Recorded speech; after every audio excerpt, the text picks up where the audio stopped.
I'm Zerosity, also known as PentaUnleash, and I'm here to bring you episode 2 of Let Me Analyze You, a series where I point out key mistakes that players make to help them improve.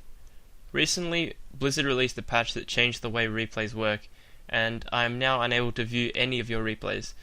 I beg of you to send in your recent replays so that I have some for later episodes, since this entire series is driven by the community. For this episode, I decided to take one of my own games from a tournament that I recently played in, which involved teams of 5 players being put together and brawling it out with other teams of the same format. Okay, so here was the draft. They managed to get some very hot picks in the meta right now, and most of our picks were counter picks like the Tyrell and Sylvanas for cancelling the Nazebo's Ravenous Spirit. We also made the mistake of banning Uther when we could have actually taken it for ourselves because of the way that the double ban works. We decided to run 2 warriors, but they picked up Raynor with Giant Killer, which really helps to shred our tanks, and we'll see how it plays out. This was a major mistake by me in this game. We were pushing with boss at top, and I was actively looking for an engage as Joanna, and standing way in front of my team.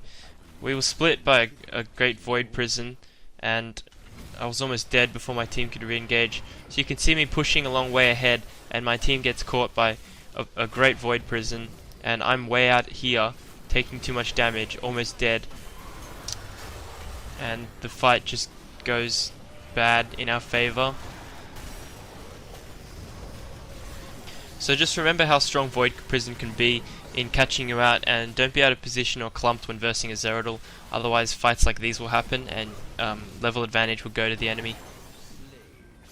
So at this point in the game we had just taken 2 kills off the enemy, and we went top to clear the Siege Giants.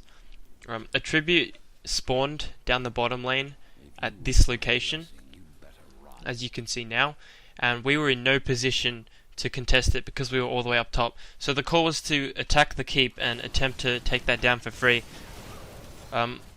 We weren't really worried about giving up the tribute because we already had 2 and they had none, so we just went in and pushed for this keep, and you can see here that we dropped the majority of our abilities onto it, and the enemy team begun rotating already.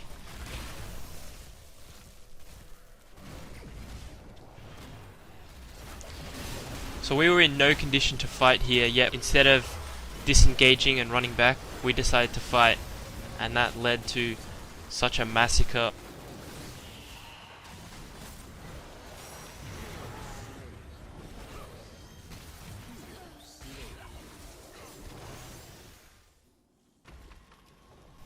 So we had just picked off 2 of them in the top lane while contesting for boss, and followed that up by taking the boss itself. Now here is one of the most crucial mistakes in the game, and it's about knowing when you can end and when you can't.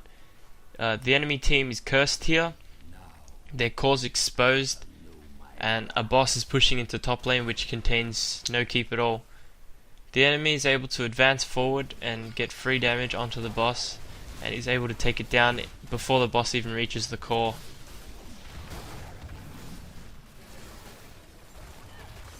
Our play that was decided on by a team was to push into mid and go for mid keep.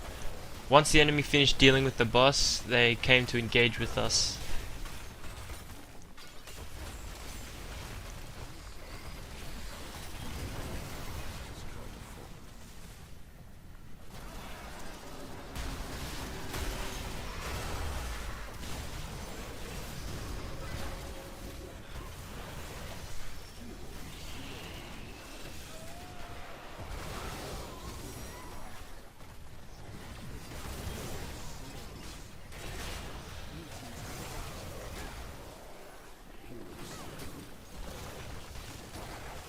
So at the end of that fight, our call that was decided on by a team was to try and end the game, but with very little minions and a Malfurion with little mana, we take too much damage from Nazebo and the core, and 2 of us actually die while attempting to retreat, but Joanna and Tyrell managed to get out.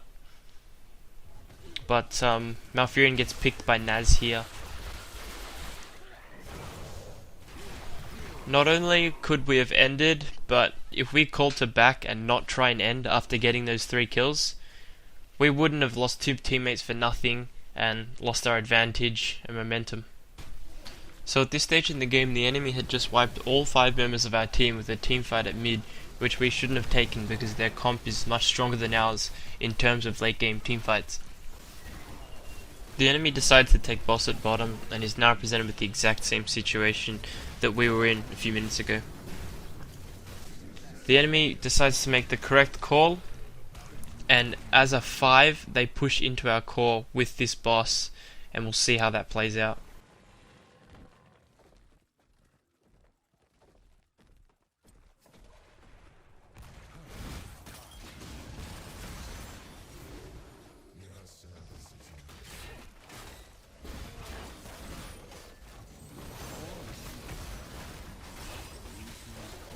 So having them pressure the boss, it makes it a lot more difficult to get boss damage on, because if we blow our abilities on this boss, we have nothing left to fight with. The Void Prison lands, which is a great time delayer. The Nazebo manages to get a great Ravenous Spirit off, and our core drops to 0 and we lose the game.